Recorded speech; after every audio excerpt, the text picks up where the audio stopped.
Check 1, 2, 3. Okay, wonderful. Thank you. Hello, everyone. Thank you so much for coming. I firstly want to start off by saying I just found out Julie Chan is Dead is a bestseller on the Toronto Star and Globe and Mail. So congratulations, Liann. Thank you. I'm like starstruck. How does it feel to be on those lists? It feels incredible. Thank you if you guys bought the book. And I feel like I'm taking advantage of a time where patriotism is at an all-time high and everyone's out there trying to support Canadian authors. So keep buying Canadian authors and buy her book as well. Stop. Amazing. Thank you. We're going to start off by playing a little bit of an icebreaker game, like a summer camp icebreaker game called Two Truths and a Lie. I've asked Liann to prepare 2 truths about her book and 1 lie about her book, and it's our job to figure out which one is the lie. And I would encourage you to ask her questions, try to catch her. So go ahead. Okay, so the first one is that this is the first book I've ever written. The other one is I wrote this book in under 2 months. And the last one is that someone threatened to sue me over this book. Details on the last one, please. So maybe I posted a TikTok video that went viral, and people started to think that Julie Chan was a real person, and they started to go onto Julie Chan's, random Asian girls called Julie Chan's pages on TikTok, and start to post mean comments about them, because they thought she was the character I was describing in the book. Maybe. Maybe that, if it's maybe real. That one. Does anyone have any idea, any inklings? Can you realistically write a thriller in 2 months? I don't know, maybe. I'll ask about your process. All right, what do we think it is? This is her first book? Show of hands? Who thinks it's her first book? Okay. So what was the second one? How many of us think she wrote it in 2 months? Okay. Oh, okay. The last one. How many of us think the lie is that someone threatened to sue her? Everyone's like, that's real. So which one was it? So the lie was that this is my first book. It's not my first book.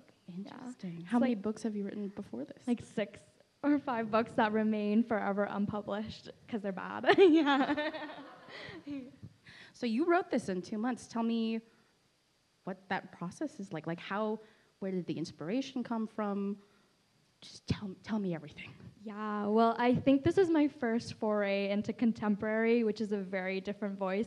Before I had tried my aunt at historical, which is very, very difficult, just research involved. And I also tried fantasy. So the fact that I'm sitting next to an acclaimed fantasy author, she did the thing I could not do. I tried really hard and I failed. But then I got into writing contemporary and it came a lot naturally to me. I think the voice, especially for Julie, she's a lot like me, she's Chinese. She's American, but I'm Canadian. But she grew up online, she's in her mid-20s, so I borrowed a lot of myself into this book. So that really speeded the writing journey along. And also the plot is very, I'll say a little bit chaotic in the best way. So it was really fun to write. It was propulsive to write as well. So that was one of the reasons I got done so fast. It just fell out of you. Yeah, and also I was desperate to quit my job. So I was like, I need to get on it, yeah. Can you very briefly, how many of us have read the book already? Okay. Oh my God. Well, for those who haven't, as best you can you explain what your book is about without too many spoilers? Yeah, this book follows Julie Chan, who is a twin that was separated after their parents died in a car crash. Her sister, Chloe, gets adopted by this super rich white couple in New York, and she's adopted by her aunt. One day, she finds that her twin sister is dead, and when she goes to her apartment, she realizes that her face unlocks her twin's face ID, so she can take her whole world. And also, I forgot to mention, her twin was an ultra-famous influencer. So then she swaps lives with her and realized that her twin's life was not as picture perfect as it seemed on social media. Chaos ensues. Yes. Yeah. I will say, I found a review online that kind of took the words out of my mouth. Someone said that this book puts the cult in influencer culture. This book is so unhinged, but in the best of ways, and I really encourage all of you to read it. I want to know where your inspiration came from, because I was expecting one thing and I came out with something totally different, and I was just so enthralled by all of your ideas, and I just don't understand how all those ideas came to fruition. Yeah, that's what happens when you give a child unrestricted internet access at a young age. It really destroys your brain from inside out. But yeah, as was mentioned, I was previously shortly an influencer. So I kind of got a behind the scenes peek into the world. I was a very small time, so I'm not in the millions like the characters in my book are, but I got to interact with the brands, with other influencers, and get to kind of experience the dynamic of who actually is posting online and seeing how different they are from their perfect curated feeds to then like a button away in the chat rooms where they're a different person. I think that really opened up possibilities for me, because in that there's like so much secrets, like who is the secret identity, and once I figured out the perfect way to put in a thriller, I knew I had to write the book. Yeah.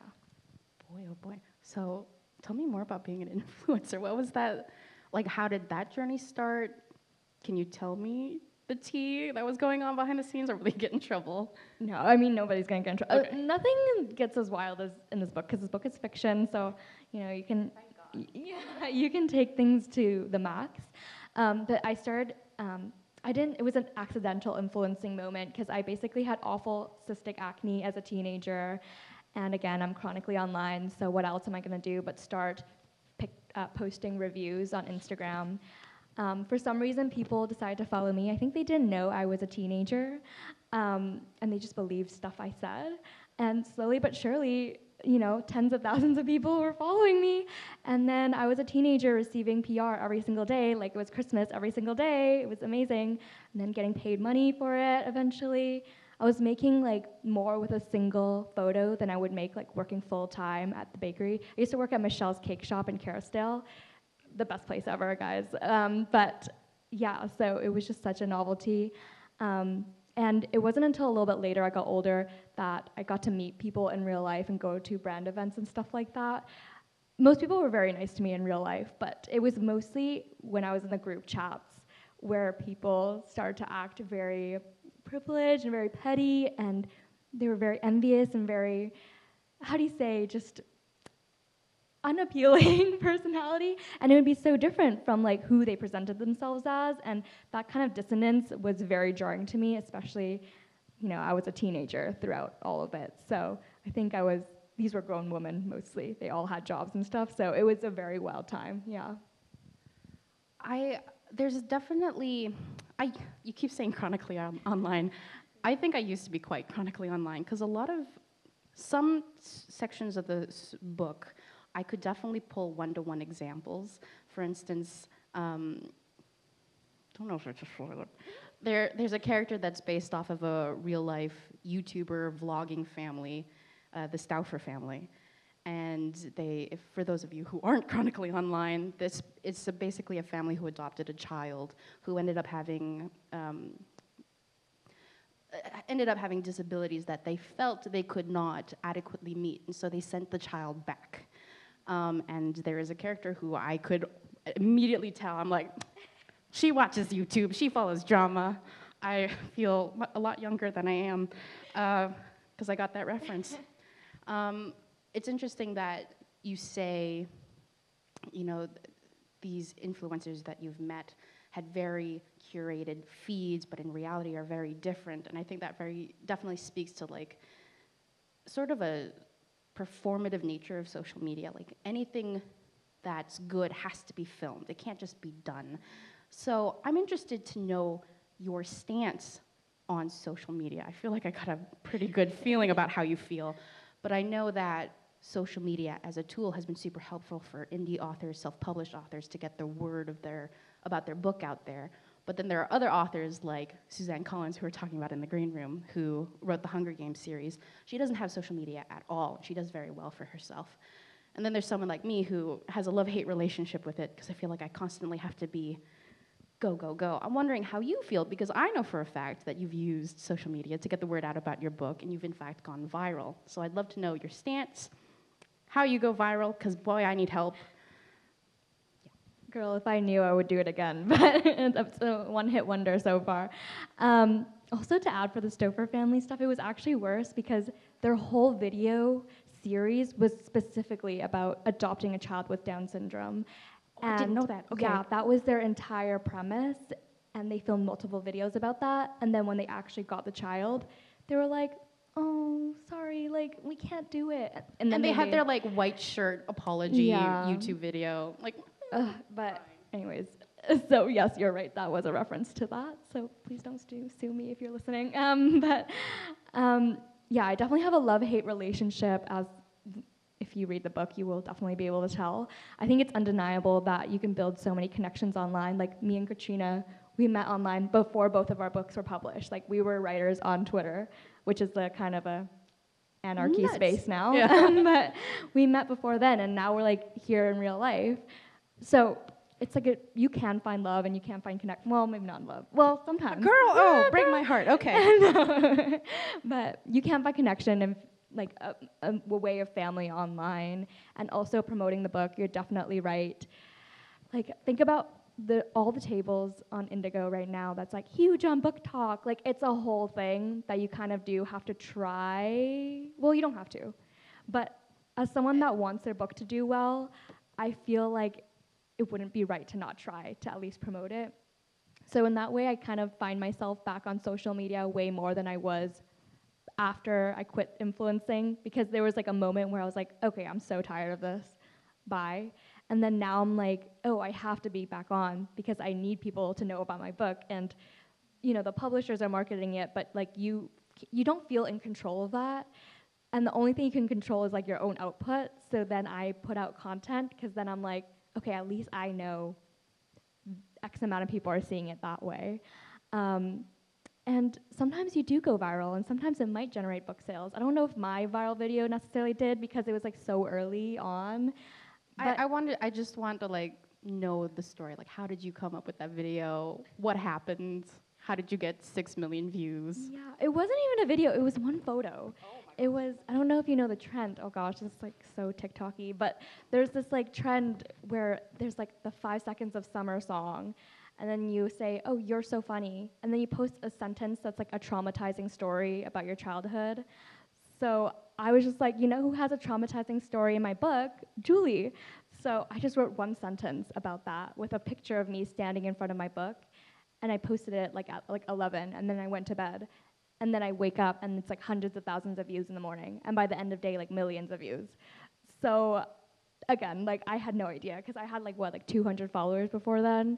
I thought it was like gonna be like my 5 friends who always like and repost my stuff, you know?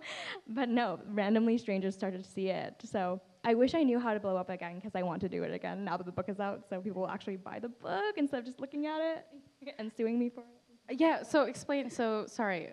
How did this viral TikTok?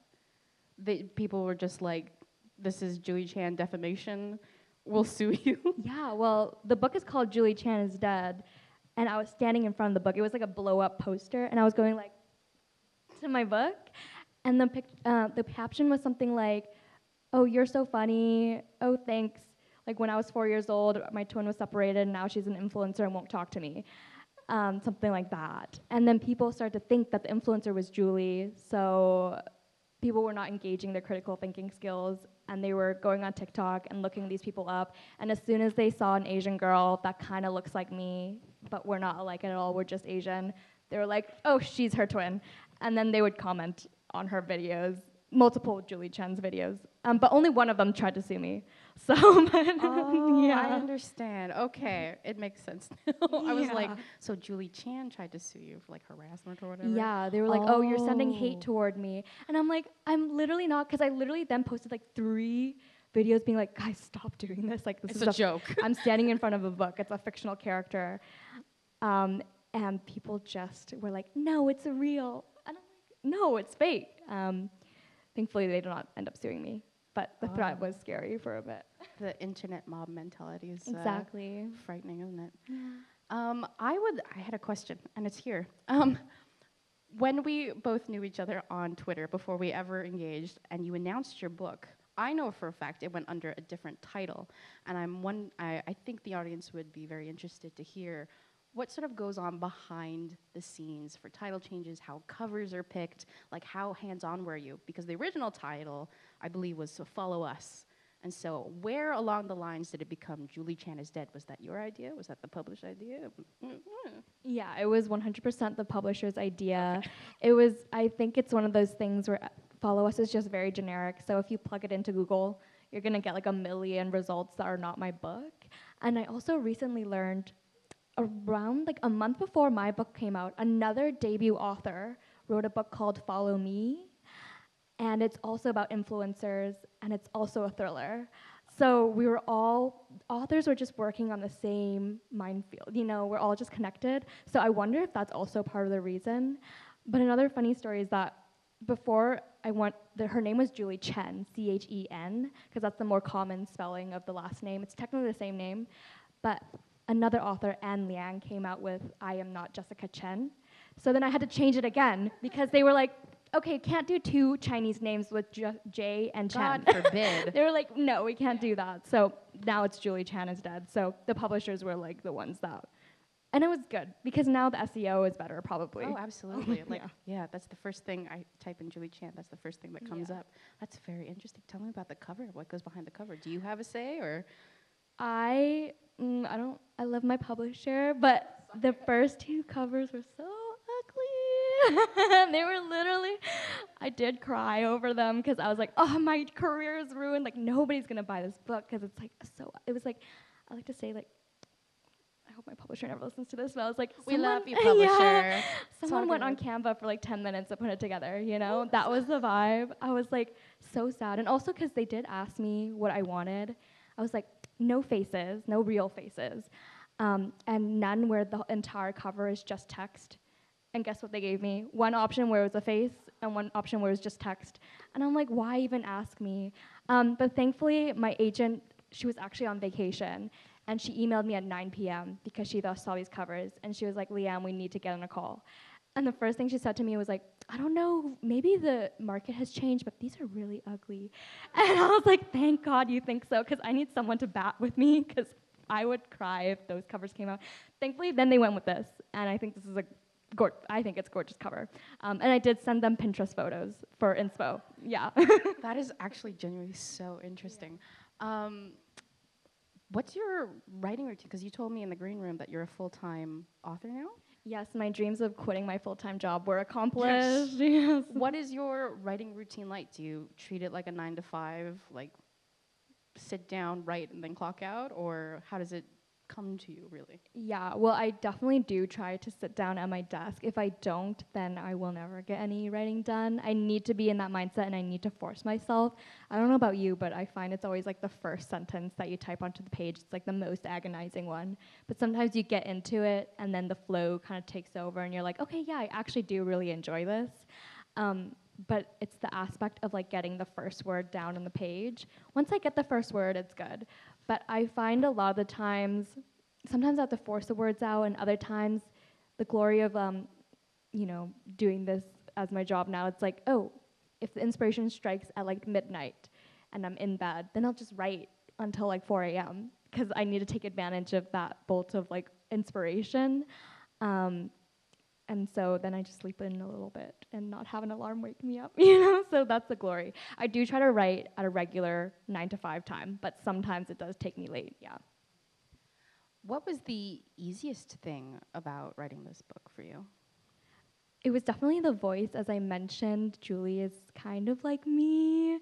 She's like a meaner, more evil version of me who says, but here's the thing, any thought that I've written down is thoughts that I've technically had to have in order to write them, right? So I mean, I admit part of myself is a bit malicious in that way, but her voice is very like Gen Z online, and that unfortunately is my voice. I wish I sounded more sophisticated, but that's just how I sound. So that's also partially why I think I wrote it so fast, is because I was just able to write like how I would write to my friends, but in a whole book. and slightly edited and meaner. Yeah. I was going to say, I'm glad you recognize that she's she is a more evil version of She's you. so 'Cause I was evil. going to say, she is an unlikable character, but one you root for.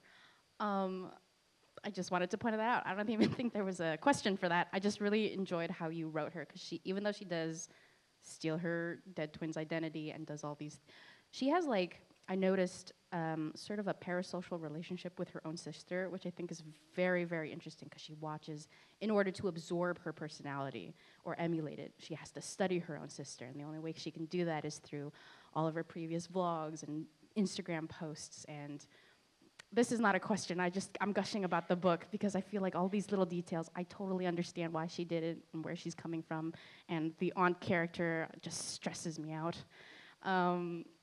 And I think you just did a really, really good job, and I kind of want to read it again. I read this in 2 sittings. I wanted to read it in one night, but I had to go to sleep, unfortunately. Just speaking about your writing process, I guess, if that was the easiest thing for you, what was the most difficult thing about writing a thriller, a book in general? Yeah, it's so interesting that you bring up her sister, because that was one of the things that me and my editors, thank God for my editors, we had to work on, because she's, except for one scene in the first chapter that's a little bit like exposition, which you're not supposed to do, but I did it, you kind of get the backstory, and that's the only time you see her alive.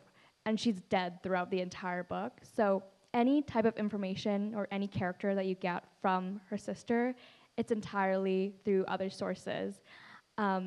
And working her character into that, so she's kind of a realized character, realized enough that you know her, but it's still skewed by Julie's perception of her, which is Julie hates her sister, so she's ragging on her all the time.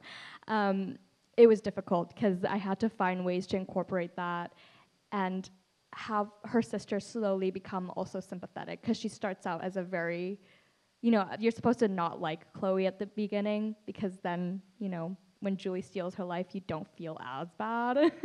But later on, you kind of see more behind the scenes, and you realize that her sister is like this on social media that Julie sees, but it's a different person outside of that. So it was difficult incorporating that with her being dead the whole time, basically, is what I'm saying.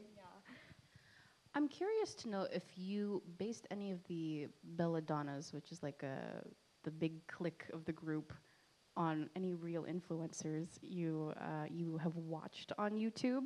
I know that I was reading your interview in the Vancouver Sun, and you said something really funny. You were like, you watch YouTubers that I watch, which I just feel like we're on the same wavelength. But then you were like, I also occasionally check up on Trisha Paytas, who's a notoriously, gosh, she's just so unique, and I kind of get it. I'm wondering if there are any influencers like her who kind of inspired any of the belladonnas? Legally, no. Okay, yeah, that's fair. I mean, we kind of talked about the Stouffer family, which is not necessarily the inspiration of the character, but just an event that happened that I did borrow from.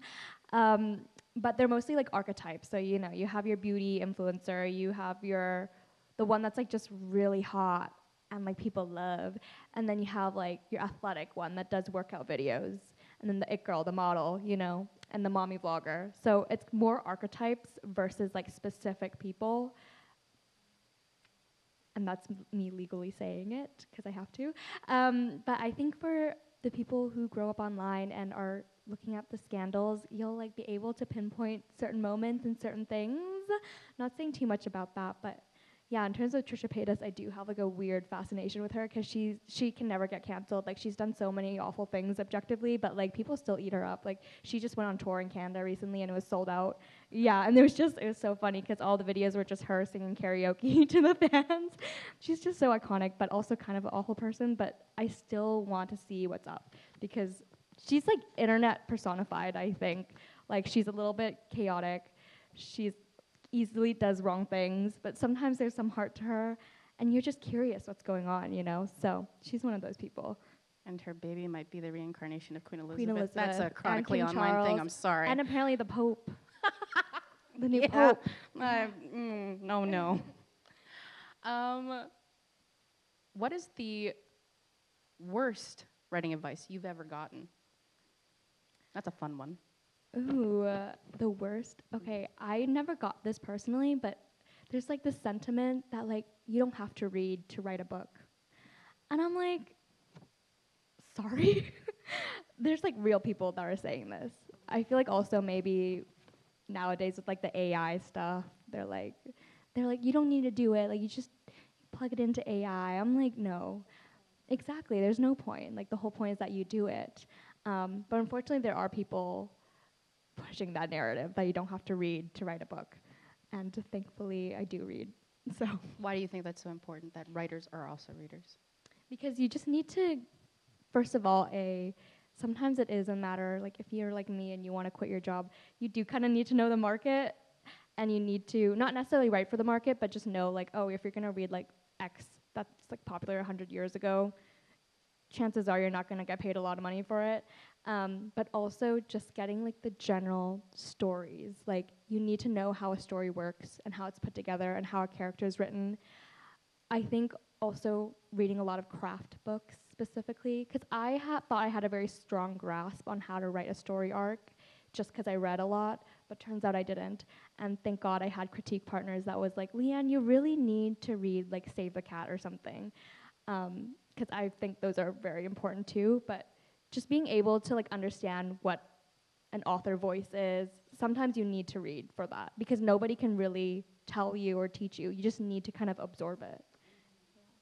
In that same vein, would you argue that's the best advice, or is there like something else you can give the audience, that any aspiring authors in the audience? I think that is the best advice. I saw the little hand raise. I think you definitely need to read. I think you also need to read craft books. Don't be like me and like think you're so good and don't need to read craft books because you're a natural. You're not. Well, maybe you are a natural, but I wasn't a natural. No. And I think reading a craft book was so helpful. That's very good. Are you allowed to tell us what you're working on next, if you are working on anything next? Yes, I did sell a 2-book deal, so yeah. Yay! I did just hand in my first draft the week before my debut came out, because I was like, okay, it's technically due in May, but I was like, I'm not going to be able to work on it now because I'll go crazy. So I handed it in early. It's about a true crime podcaster, and just like Julie, she does questionable things for the pursuit of what she needs. But I will say she has a different character arc, so she does become a better person at the end of it. I love characters who do questionable things. They're the most interesting to read about. All right. I think, if it's all right with you guys, I can open it up to the floor if anyone has questions for Liann. Don't be shy. So the question was, do you have any siblings? Do you have a sister? I do have a sister. I don't have a twin. I wish. I cannot steal my older sister's life because she's 9 years older than me and she looks nothing like me, unfortunately. So I could not get away with it even if I tried. But I will say there are some dynamics that I feel like definitely were inspired by that. Like which what? I know, not the best, but like, Okay. you know, there is always competitiveness and jealousy among sisters. Like even if you love each other, it's gonna happen, you know, especially in an Asian household. Come on, guys. Yeah.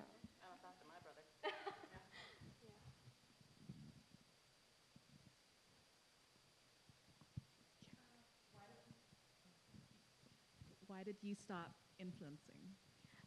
Oh, that's a good question. I honestly got really sick of it. I think like the novelty of getting free things is only a novelty for so long. Eventually you're like, okay, I'm just getting more and more and more. And like, what does this even mean? Like, do I even enjoy this? And this was around the time I was in university. So I was seriously considering becoming a counselor because I did study psychology. And I was just like, maybe this is not the thing to focus on. Like, if I really wanted to grow to the extent of like millions of followers and I can't rely on just going randomly viral like 10 times in a row, then like I actually have to put in some more effort into it. And at the point I was in university, I was like, I don't see myself enjoying this into adulthood. I don't like how it feels, and I don't want to say I don't like the people. There's a lot of nice people, but I think there's like a certain game you have to play that I was not game with. So I just realized that I had to stop. I did try to veer into product photography, and I took a few clients that way from the connections I made with influencing, because then it's like I didn't have to post reviews and I didn't have to do the grind, but eventually I just fell off it, yeah. Honestly, good for you for recognizing that, because I feel like a lot of young kids these days, what is it, there was a survey that came out, most kids want to grow up to be YouTubers or other influencers, but they chase that high, but they don't realize that it's not, sometimes it's not for them, so good for you for recognizing I will say though, like if I was in university and I reached the point where I had like 500,000 followers or like 1 million, I probably would have continued. Like I probably would have continued, to be honest. But I think because I didn't get to that point where I could make it my full-time job yet, I just realized it wasn't worth it. Like I'd rather quit while it's early, yeah.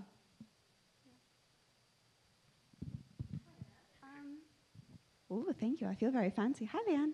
Nice to see you. You talk a lot about being chronically online. And my question is, having grown up with it, did you have anyone you could go to when the internet public face got a bit too much? And also, what do you think the risks are for kids kind of growing up online? I feel like kids, that's a great question. I think it's like a different ballgame now from when I grew up online, because I feel like when I was online, this was like the early internet.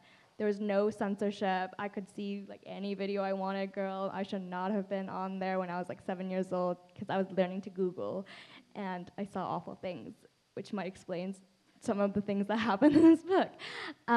But these days it's like a whole new world. I think there's a sentiment that like you go online, before it's like you go online to escape real life, but now you have to go into real life to escape being on the internet, because all of our lives are on the internet. If you work in Western society, you probably have a phone, you probably have the internet, the email, everyone's messaging each other on Teams. Like, you can't escape that. That is your life now.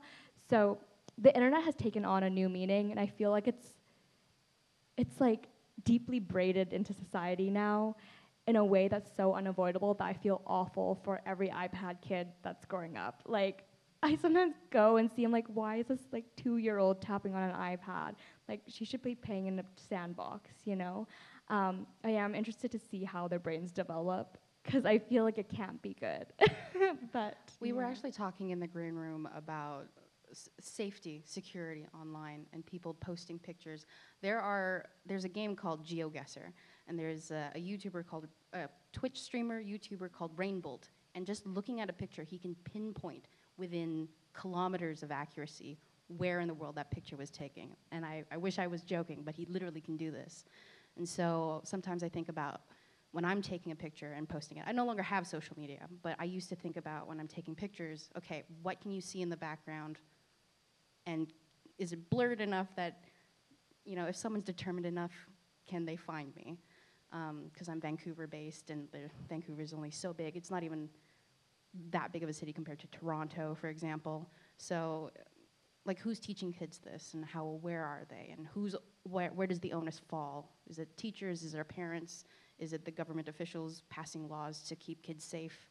And these are big questions about a book about influencers, also, like, but yeah. I don't know if you guys have, any of you guys have kids, but if you guys have ever been on YouTube Kids, that stuff is like rotted. Like, it's awful for kids, except for like that one. There's this one person that I love who like teaches kids phonetics and like sign language, which I'm like, okay, they're awesome. But the rest of it, it's like so awful. Like, it's just hyper content. It's like TikTok, but like extra loud for your child. Like, that's awful for your development. And also now with AI, like, you know, Meta's trying to do AI influencers, and there's like this one very famous YouTuber that has like 10 million followers, and he's completely taken himself off. His avatar is like all AI, and the videos are AI, and he's doing AI commentary, and that's all of his videos. So I feel like at a certain point, kids are just gonna grow up thinking they're watching a real person, but it's just a computer. And then what is real life anymore? I don't even know. These are big, big questions, yeah.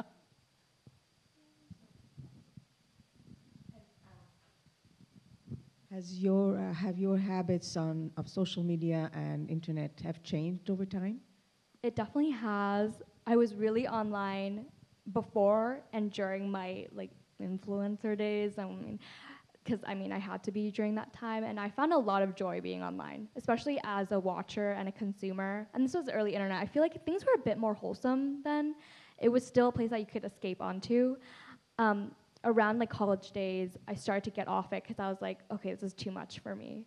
And then now that I'm an author, again, we were talking about this, now I'm like pushed to like, well, I don't have to. My publisher's always like, technically authors can't really move the needle, but I feel a need to promote things. So then I find myself back online because I'm trying to make a viral video. Like I'm watching TikTok, I'm trying to get the trends before they become so oversaturated that it doesn't work anymore. So now I'm finding myself back on it, on the deep end, which is awful considering I wrote a book about how it's bad for you, but here I am, you know, I have like a toxic relationship. I always go back, so, but yeah. So I need to get off, but unfortunately, I've not been strong enough like Katrina to delete my socials just yet. You're low-key just a bookstagrammer, I know. but for like very specific, your books. I know, but I think I need to find a way to detach. But maybe after the publication cycle is over, and then I'll just start again, the next book. You know, it's like I can never escape it. You should enjoy it. Yeah. Enjoy your public. This is a huge accomplishment, so enjoy it while it lasts. Yeah. Thank you. Thank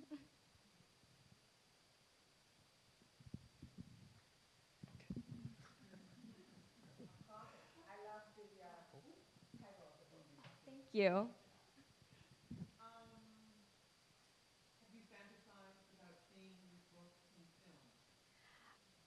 I technically it's not a secret. It's like it's been sold for TV. Oh, I didn't know that. So, but like Hollywood, sometimes things don't actually.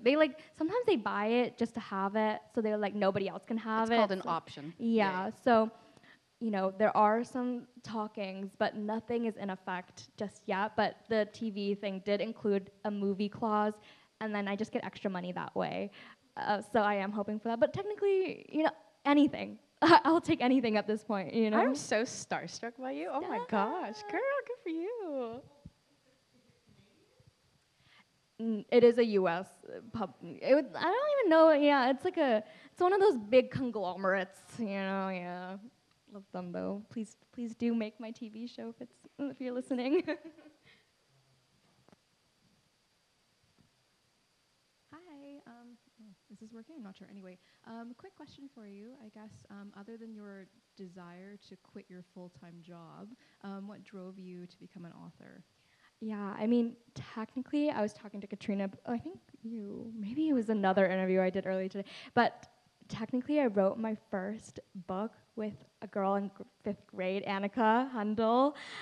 We wrote a horror book together. So from an early age, I was messed up in the head, I think. But yeah, we wrote a book together, and it was a lot of fun. I stopped doing that because I think, you know, you're not really, especially in an Asian household, you're not necessarily like, okay, you can be a writer as a job. So then I started to do like a more serious, you know, try to be a counselor or a lawyer. I studied criminology as well. But then it was COVID, and of course you have lots of time, and I did a lot of reading, and I was like, maybe I could write a book. And then I just like started doing it, and it was like a dumb like literary fiction that makes no, again, it's one of the books that don't have a plot because I didn't know what story structures were. But it was vibes about an Asian family, of course.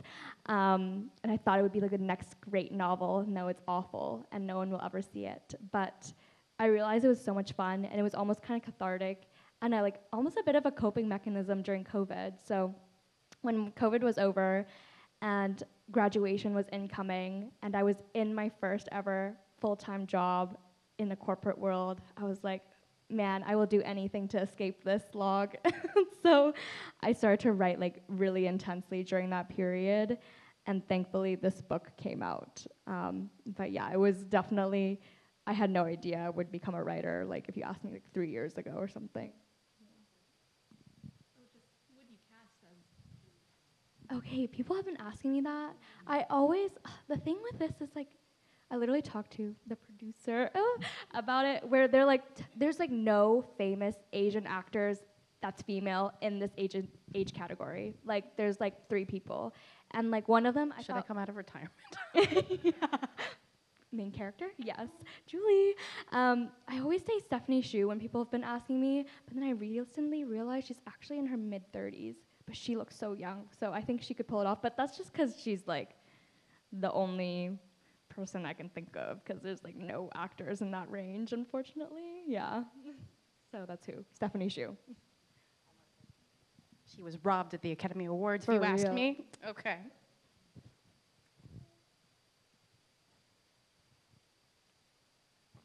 All right. Last chance. All right. Well, thank you so much. Again, congratulations. It's so good. It's unhinged. It's wild. Everyone give it up for Liann. Thank you.